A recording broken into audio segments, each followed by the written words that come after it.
हमने अभी ये अग्निहोत्र यज्ञ किया है और इस यज्ञ के अंदर बहुत सारी बातें हैं। पूज्य आचार्य जी ने व्याख्या भी की होगी और जैसे ही पूज्य आचार्य जी यहाँ से यज्ञ करके उठते हैं तो पूज्य आचार्य जी अपना अग्निहोत्र करते हैं, इसलिए उनके नाम के पीछे लगा हुआ है अग्निहोत्री।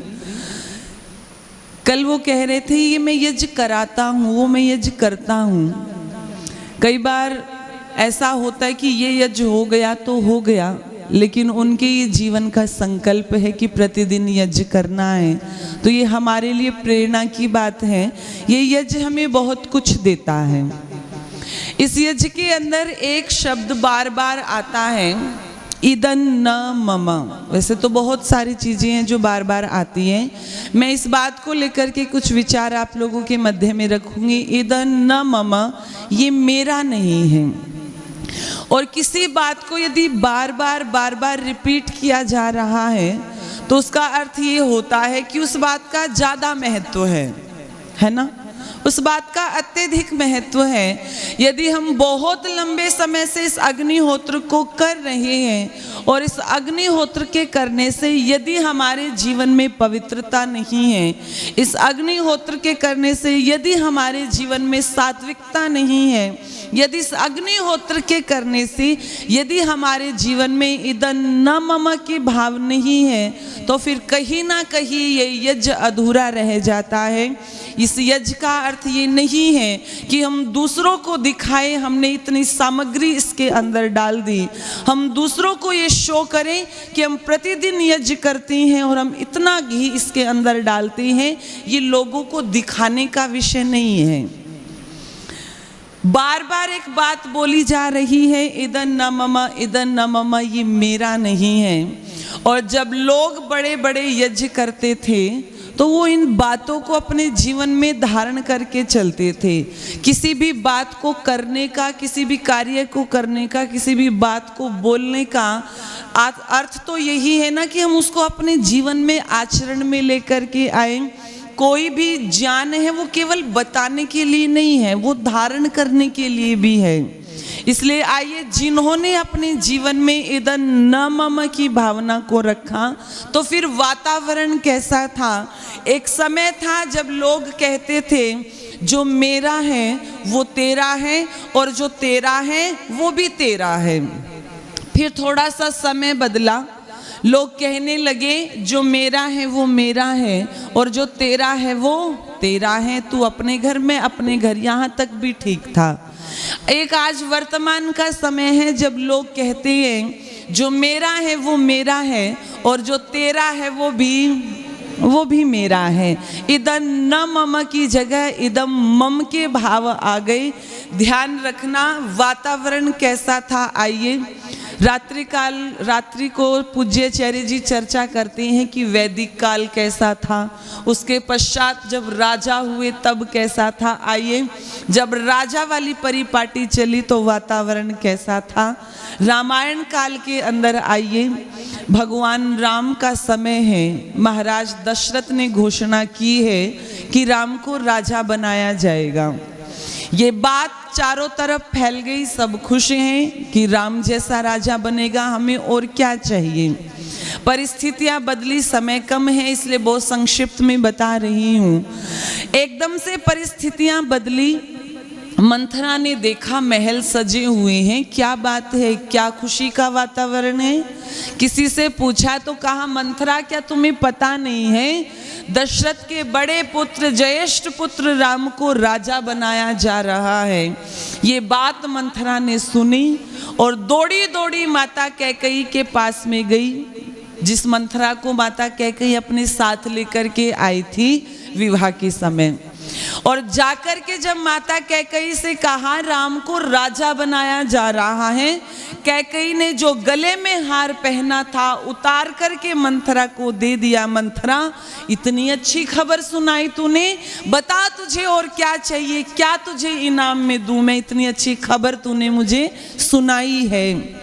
मंथरा कहती है पागल हो गई है तू, भरत को राजा नहीं बनाया जा रहा, राम को बनाया जा रहा है।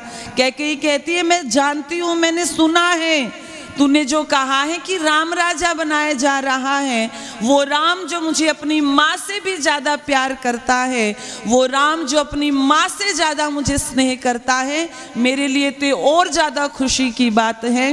मंथरा ने वहाँ पर ऐसे कान भरे कि जो कैकेयी थोड़ी देर पहले राम को भरत से ज़्यादा प्यार कर रही थी, उस कैकेयी के कान भरने के कारण वो कहती है मंथरा अब तू ही बता मैं क्या करूं, मुझे तो कोई उपाय नहीं सूझ रहा। तो वहां पर मंथरा ने कहा क्या तू भूल गई जब तूने अपने पति के महाराज दशरथ के प्राण बचाए थे युद्ध में, और उस समय तुझे 2 वर दिए थे, अब 2 वर लेने का समय आ गया है, बस मांग ले, ठीक समय है। कैकेयी ने कहा तो क्या मांगू?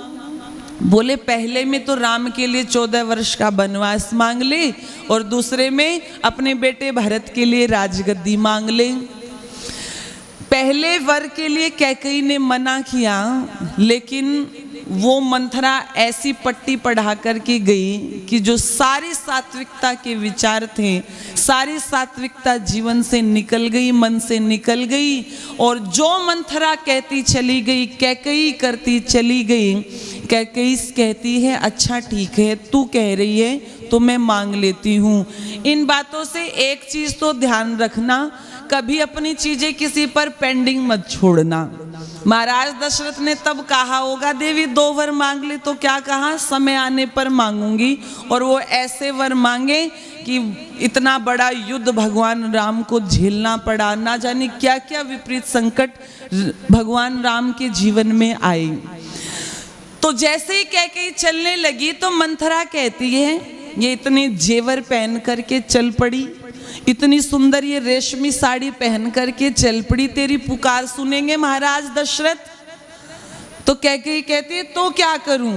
बोली उतार सारे जेवर और पहन कोई फटी पुरानी साड़ी, और अपना मुंह ऐसे बना ले जैसे पता नहीं क्या आपत्ति तेरे ऊपर आ गई हो। मंथरा कहती चली गई और कैकेयी करती चली गई। वहां पर कैकेयी पहुंची है कोप भवन में। महाराज दशरथ पूछ रहे हैं कैकेयी कहाँ है? तो किसी ने कहा कोप भवन की तरफ जाते देखा है। महाराज दशरथ वहां पहुंचे और कैकेयी की उस स्थिति को देख करके कहने लगे देवी ये स्थिति क्या तुम्हारे शरीर में कोई रोग है? बताओ मैं किसी वैद्य को बुलाऊं। तुम्हें किसी ने कुछ कह दिया है तो मुझे बता, एक बाण में मैं उसका काम तमाम कर दूं। तुम्हारी ये हालत किसने कर दी ऐसी? तो कैकेयी ने कहा ना शरीर में कोई रोग है, ना किसी ने कुछ कहा है। क्या आपको याद है एक बार आपने मुझे 2 वर दिए थे? बोले हाँ देवी याद है। तो कहा कि वो 2 वर लेने का समय आ गया है। बोले हाँ देवी मांगो। कहा कि पहले वर में तो मुझे राम के लिए 14 वर्ष का वनवास चाहिए, और दूसरे वर में मुझे अपने बेटे भरत के लिए राजगद्दी चाहिए अयोध्या की। महाराज दशरथ कहते हैं देवी भरत को राजा बनाना है बना दे, लेकिन मेरे बेटे राम को वनवास मत भेज। तू इसके बदले चाहे 10 वर मांग ले मेरे से, मैं दे दूंगा, लेकिन मेरे राम को तू वन में मत भेज। वो राम तो मेरा प्राण है, उस राम में मेरे प्राण बसते हैं। यदि वो राम मेरी नजरों से दूर हो गया तो मेरे भी प्राण निकल जाएंगे। तू विधवा का जीवन जिएगी, क्या तुझे ये मंजूर है? लेकिन कैकेयी मानी नहीं। एक बात वहां पर कहते हैं, विनती कर रही है महाराज दशरथ कैकेयी से हाथ जोड़ जोड़ करके, एहसान तुम्हारा मानूंगा बस रानी इतना काम करो। राजा हो भरत दिया वर में, पर वनवासी नाराम करो। एहसान तुम्हारा मानूंगा बस रानी इतना काम करो। राजा हो भरत दियावर में, पर वनवासी नाराम करो। राजा हो भरत दियावर में।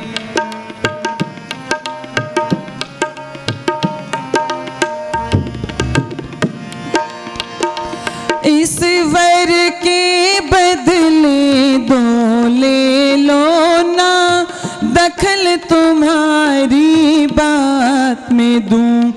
इस वर के बदले दो ले लो ना, दखल तुम्हारी बात में दूं। सिर हाजिर है रघुवंशी का, तो मांग काट तेरे हाथ में दूं।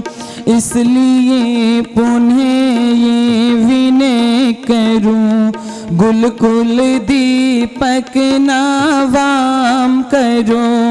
एहसान तुम्हारा मानूंगा, बस रानी इतना काम करो। राजा हो भरत दियावर में, पर वनवासी नाराम करो। राजा हो भरत दियावर में।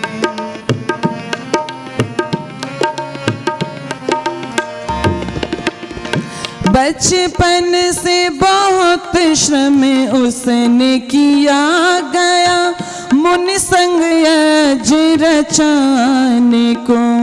बचपन से बहुत श्रम उसने किया गया, मुनि संग यज रचाने को। वन फल खाए सोया धरनी पा, कर भी राज घराने को। वन फल खाया सोया धरनी पा, कर भी राज घराने को।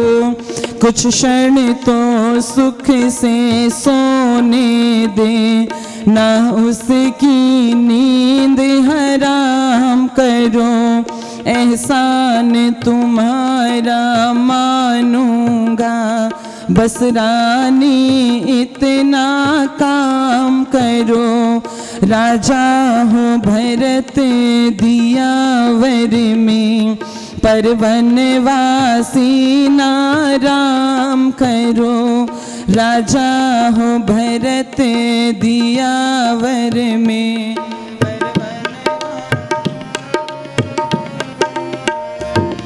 आजा पालन तेरा भी किया कम, ना समझा निज माता से। आजा पालन तेरा भी किया कम, ना समझा निज माता से। तू कैसी उसकी जननी है, करे जुदा भ्रात को भ्राता से। तू कैसी उसकी जननी है, करे जुदा भ्रात को भ्राता से। सेवक बन कर ही रहने दे, ना ममता को बदनाम करो। सेवक बन कर ही रहने दे, ना ममता को बदनाम करो। एहसान तुम्हारा मानूंगा, बस रानी इतना काम करो। राजा हो भरत दियावर में, पर वनवासी। प्रिय प्राण राम इस चोले के घर, राम जाए तो जाएंगे। प्रिय राम प्राण इस चोले के घर, राम जाए तो जाएंगे। निश्चय ही विधवा तू होगी ना, रो पाएंगे। निश्चय ही विधवा तू होगी ना, रोक विधाता पाएंगे। अब जाने देवन में उसको, सत्य में ना उसकी शाम करो। अब जाने देवन में उसको, सत्य में ना उसकी शाम करो। एहसान तुम्हारा मानूंगा, बस रानी इतना काम करो। राजा हो भरत दियावर में, पर वनवासी नाराम करो। राजा हो भरत दियावर में, पर वनवासी नाराम करो। पर वनवासी नाराम करो। पर वनवासी नाराम करो। ये बात महाराज दशरथ कहते हैं, देवी इस वर के बदले तू मेरे से कुछ भी मांग ले, बस तू मेरे बेटे राम को वन मत भेज। जब ये बात कहते हैं तो माता कैकेयी कहती है, आप उस कुल के वंशज हैं, उस रघुकुल के वंशज हैं जिन्होंने कहा कि रघुकुली रीति सदा चली आई, प्राण जाए पर वचन ना जाई। आप उस कुल के वंशज हैं जिस कुल में हुए राजा शैब्य, जिन्होंने देखा कि एक कबूतर के पीछे एक बाज लगा हुआ है और उस बाज से कहते हैं तू इस कबूतर को मत खा, तू मेरे शरीर के अंदर से मांस ले ले, लेकिन तू इस कबूतर को मत खा। अपने शरीर का मांस का टुकड़ा दे दिया लेकिन कबूतर की जान बचाई। आप उस कुल के वंशज हैं, क्या आप भूल गए कि रघुकुली रीति सदा चली आई और प्राण जाए पर वचन ना जाई। कैकेयी मानी नहीं और वहां पर वनवास जाने की तैयारी हो गई। सुमंत्र को भेज करके भगवान राम को बुलाया और वहां पर कहा राम वन जाना है। एक बार भी ये नहीं कहा कि क्यों जाना है। महर्षि वाल्मीकि लिखते हैं उस समय राम का चेहरा देखा जब ये घोषणा हुई थी कि राजा बनना है, और उस समय राम का चेहरा देखा जब ये घोषणा हुई राजा नहीं बनना, वनवास जाना है। इन दोनों परिस्थितियों में भगवान राम के चेहरे में कोई अंतर नहीं था। ना राजा बनने की खुशी थी और ना वन जाने का गम था। जैसे सूर्य उदय होता है तो भी लाल और अस्त होता है तो भी लाल। बस ये कहा माँ बस थोड़ा सा समय दे दो, ये राम वन की तरफ प्रस्थान करेगा। माता कौशल्या से अनुमति लेने पहुंचे। माता कौशल्या को पता नहीं था। भगवान राम कहते हैं माँ पिता ने मुझे राज्य दिया है। बोले हाँ बेटी मुझे पता है तुम्हें राजा बनना है। कहा माँ मुझे राज्य तो मिला है लेकिन राज्य अयोध्या का नहीं मिला, मुझे राज्य वन का मिला है और पिता के आदेश का मुझे पालन करना है। माता कौशल्या ने कहा पिता ने कहा और तू चल दिया, क्या तेरे जीवन पर केवल तेरे पिता का अधिकार है? क्या मेरा कोई अधिकार नहीं है? एक बार निर्णय लेने से पहले तूने अपनी माँ से पूछा?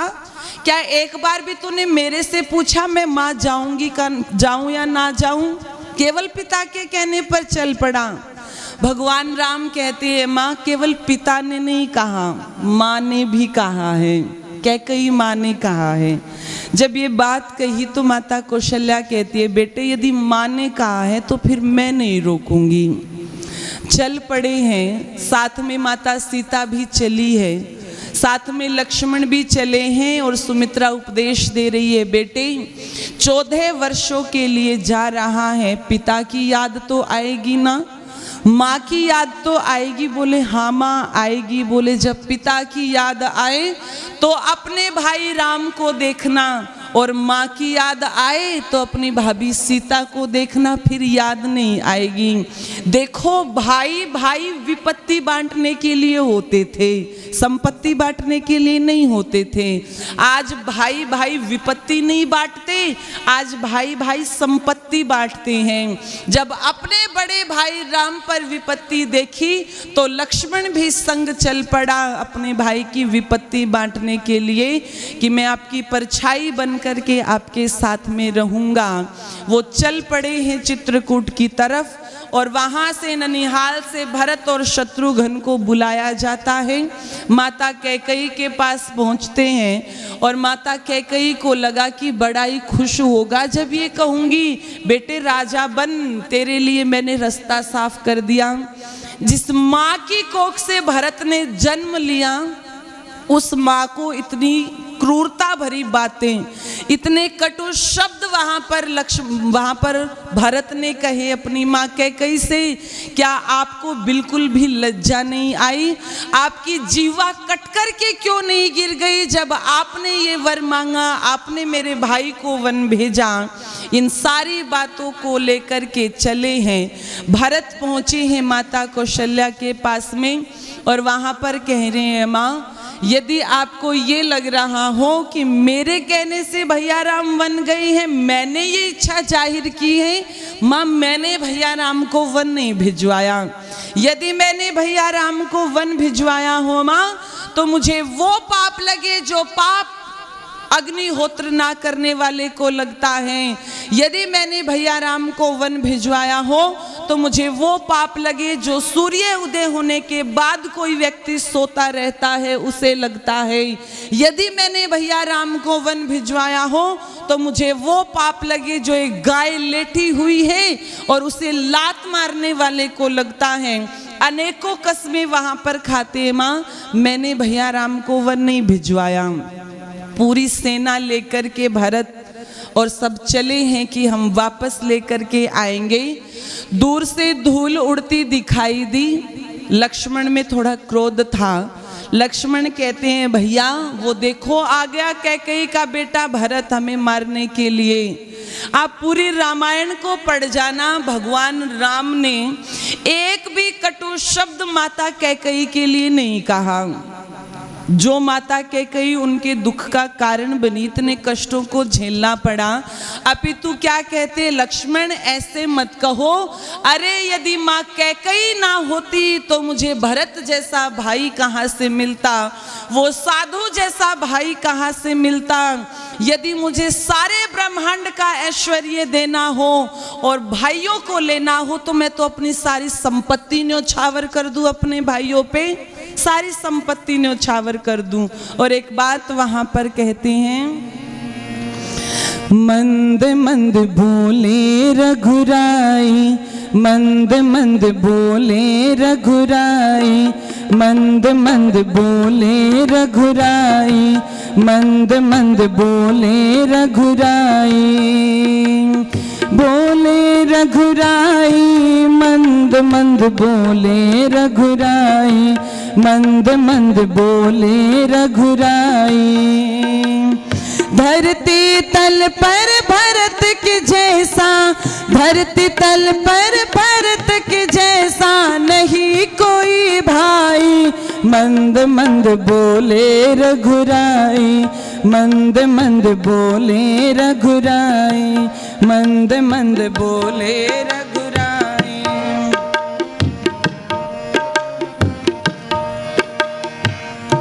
धर्म की राह पर चल कर पितृ आज्ञा पालन कर, धर्म की राह पर चल कर पितृ आज्ञा पालन कर, कैसे दो मार भरत को इस निंदित राज की खातिर, मेरे जीवन धन के बिन, वीरवर लक्ष्मण के बिन, मेरे जीवन धन के बिन, वीरवर लक्ष्मण के बिन, राज्य की बात क्या है, भरत शत्रुघ्न के बिन, राज्य की बात ही क्या है, भरत शत्रुघ्न के बिन हो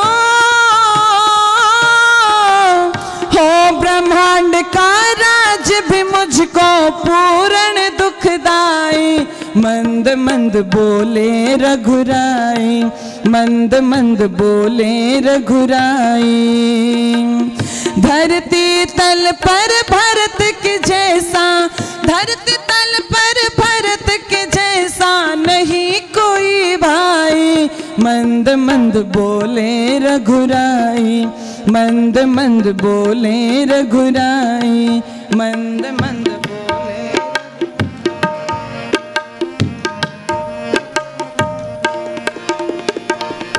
श्रेष्ठ जन के रक्षण को, प्रजा के सुख पालन को, श्रेष्ठ जन के रक्षण को, प्रजा के सुख पालन को, राज्य की मेरी कामना, प्रजा के सुख चिंतन को, बंधु बांधव मित्रों को मार कर धन मिलता हो, बंधु बांधव मित्रों को मार कर धन मिलता हो। विष मिले भोजन के समय नहीं स्वीकार मुझे वो, विष मिले भोजन के सम नहीं स्वीकार मुझे वो हो।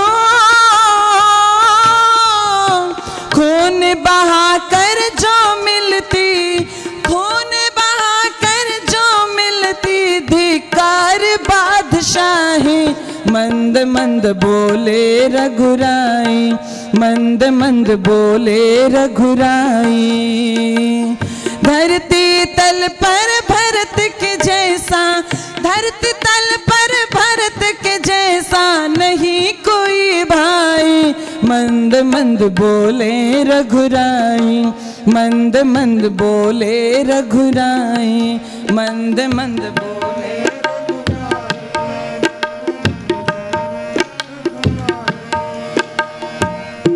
न निंदा करके कई की वो मात है हम सब ही की, न निंदा करके कई की वो मात है हम सब ही की। वो देवी परम श्रेष्ठ है प्रतिष्ठा मातृ शक्ति की। चमकती नहीं वो ज्योति प्राप्त होती नहीं मोती, चमकती नहीं वो ज्योति प्राप्त होते नहीं मोती। सुनो ए लक्ष्मण भैया अगर के कहीं न होती, सुनो ए लक्ष्मण भैया अगर के कहीं न होती हो। भरत महात्मा से सुनी, भरत महात्मा से सोनी रहती धरती माई। मंद मंद बोले रघुराई, मंद मंद बोले रघुराई।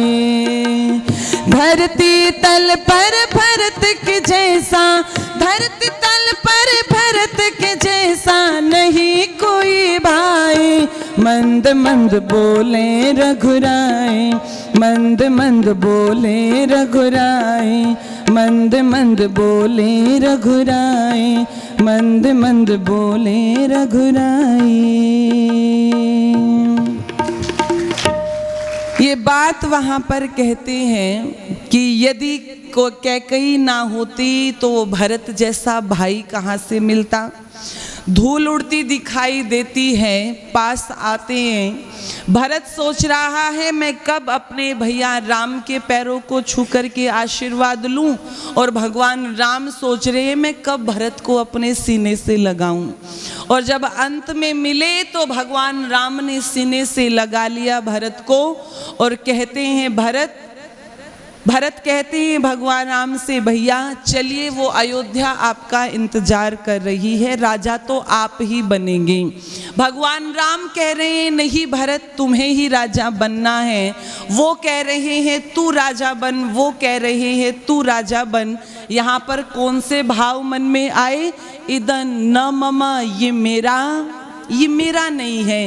आज तो हम वर्तमान समय में देखते हैं कि जमीन के एक छोटे से टुकड़े के लिए भाई भाई की गर्दन को काटने में हिचकिचाता नहीं है। राम भरत मिलाप को पढ़ता है, आंखों में आंसू भरता है और देखते हैं कि कोर्ट के अंदर केस चलाया हुआ है भाई के ऊपर कि जमीन का विवाद है, या तो उस पार और या उस पार। ऐसे कैसे कर दिया मेरे साथ में, ऐसे कैसे कर दिया। लेकिन वहां पर इतने बड़े साम्राज्य को ऐसे ठोकर मारी जा रही है जैसे बच्चे फुटबॉल खेलते हैं ना, कभी उधर फुटबॉल को मारते हैं कभी उधर मारते हैं, जैसे बच्चे फुटबॉल के साथ खेलते हैं वैसे वहां पर राम और भरत इतने बड़े राज्य के साथ में खेल रहे हैं। तू राजा बन, तू राजा बन, तू राजा बन। ये कौन से भाव थे? इदं न मम, ये मेरा नहीं है। अंत में जब ये निर्णय हुआ कि नहीं 14 वर्ष के लिए तो मैं जा ही नहीं सकता, तो कहा कि भैया आपने 14 वर्ष मांगे हैं, मैं आपको 14 वर्ष का समय देता हूं, और यदि 14 वर्ष से एक दिन भी अधिक हुआ तो फिर उस अयोध्या के अंदर भरत की शक्ल नहीं देखोगे। और जाते समय मैं आपसे कुछ चाहता हूँ और मैं आपसे आपकी खड़ाऊ चाहता हूँ। वो खड़ाऊ लेकर के भरत चले हैं, और कैसे चले? अपने सर के ऊपर रख कर के चले। राम भक्त ले चला रे राम की निशानी, सर पे खड़ाऊ है आंखों में पानी, आंखों में पानी। वहां पर तो भाई की खड़ाऊ को सर के ऊपर रख कर के लेकर के जा रहे हैं, और आज एक भाई दूसरे भाई के सर पर चप्पल और जूते बजाता है थोड़ी सी संपत्ति के लिए। 14 वर्ष का समय हुआ। भगवान राम ने हनुमान जी से एक बात कही, हनुमान 14 वर्ष का समय कम नहीं होता, बहुत होता है। एक बार जाकर के अयोध्या के अंदर देखो तो सही, क्या पता भरत के मन में आ गया हो, राजा बनने की इच्छा पैदा हो गई हो। जाओ एक बार परिस्थिति देख करके आओ। जब अयोध्या के अंदर पहुंचे और हनुमान जी ने पूछा राजा भरत कहाँ रहता है, तो अयोध्या वासियों ने कहा कौन राजा भरत? बोले अरे दशरथ के पुत्र राजा भरत। बोले राजा भरत मत कहो, ये पूछो कि साधु भरत कहाँ रहते हैं। उन्होंने तो अयोध्या के अंदर कदम भी नहीं रखा है, वो तो नंदीग्राम नामक गांव में जाकर के रहते हैं। जैसे भगवान राम ने अपने जीवन को वनों में जिया, वैसे ही भरत ने अपने जीवन को जिया। और क्या देखते हैं कि भरत अपने चिता के लिए लकड़ियाँ इकट्ठी कर रहा है कि यदि मेरा भाई नहीं आया तो मैं अपने आप को जलती चिता में स्वाहा कर लूँगा। जब हनुमान जी ने ये दृश्य देखा और जाकर के भगवान राम से कहा जल्दी चलिए, यदि देरी हो गई तो वो भरत जो आपको प्राणों से प्यारा है उसकी शक्ल नहीं देखोगे, वो तो अपनी चिता तैयार कर रहा है। ये भाव थे इदं न मम के। आप जब रामायण को पढ़ेंगे तो आपको त्याग ही त्याग दिखाई देगा, इदं न मम। वहां पर महाराज दशरथ कह रहे बेटे मुझे जेल में डाल दे, तू वन मत जा, लेकिन भगवान राम कह रहे नहीं, मैं आपकी मर्यादाओं का पालन मुझे करना है, मुझे धर्म की राह को नहीं छोड़ना है। वहां पर त्याग हो रहा है। आप त्याग देखेंगे माता सीता का, आप त्याग देखेंगे भगवान राम का, भरत का, लक्ष्मण का, सुमित्रा का। ये भाव थे इदं न मम, मेरा नहीं है तो रामायण बनी।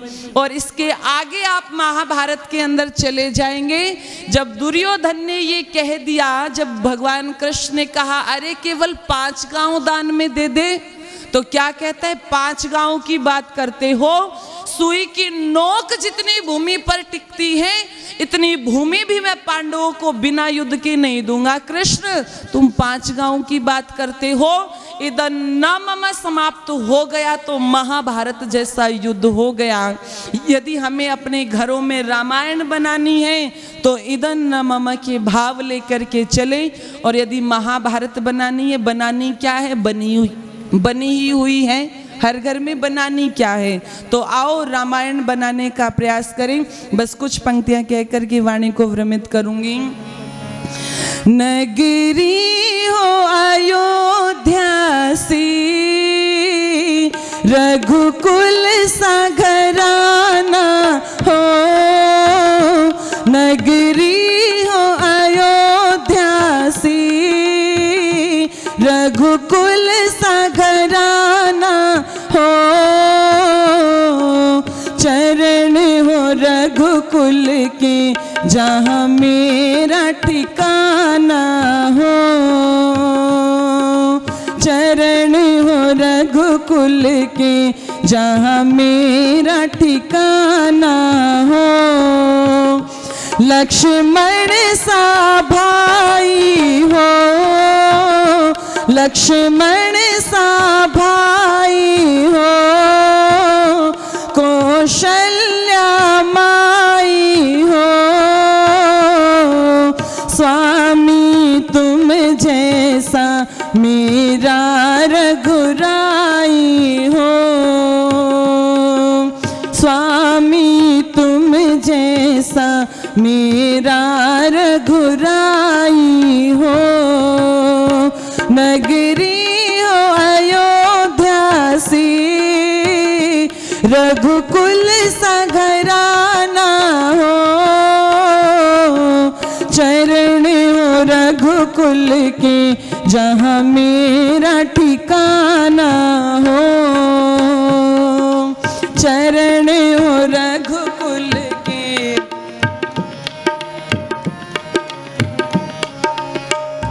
हो त्याग भरत जैसा, हो त्याग भरत जैसा, सीता सी नारी हो, सीता सी नारी हो,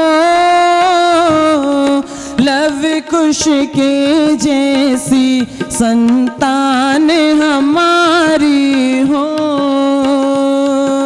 लव कुश के जैसी संतान हमारी हो, सुग्रीव सी भक्ति हो, सुग्रीव सी भक्ति हो, श्रवण सी श्रद्धा हो,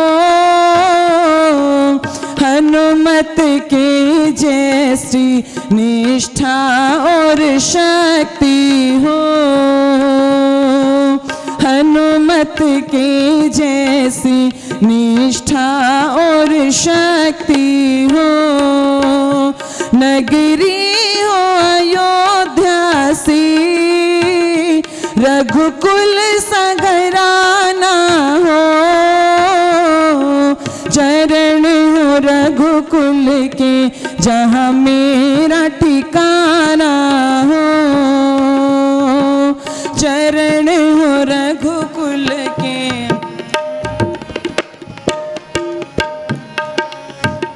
मेरी जीवन नैया, मेरी जीवन नैया, प्रभु ही खिवैया हो, प्रभु ही खिवैया हो,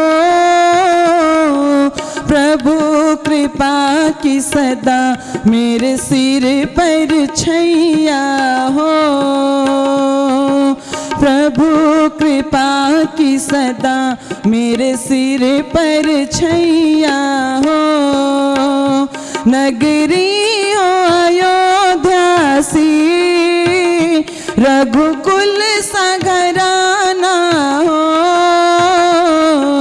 चरण हो रघुकुल के जहाँ मेरा ठिकाना हो, चरण हो रघुकुल के जहाँ मेरा ठिकाना हो, चरण हो रघुकुल के जहाँ मेरा ठिकाना हो। जब इदं न मम के भाव बने थे तो आज राम और भरत की दुनिया गीत गाती है, राम कथाएं होती है, जन जन अपने बच्चों के नाम रखता है राम और भरत। लेकिन दुर्योधन नाम महाभारत के पश्चात आपने आज तक किसी का नहीं देखा होगा। तो आइए, यदि हम इस यज्ञ को कर रहे हैं तो ये यज्ञ जो हमें शिक्षा दे रहा है, इन भावों को भी हम अपने जीवन में लेकर के चलेंगे तो निश्चित रूप से हमारे जीवन में सुख बढ़ेगा, हमारे घरों में सुख बढ़ेगा।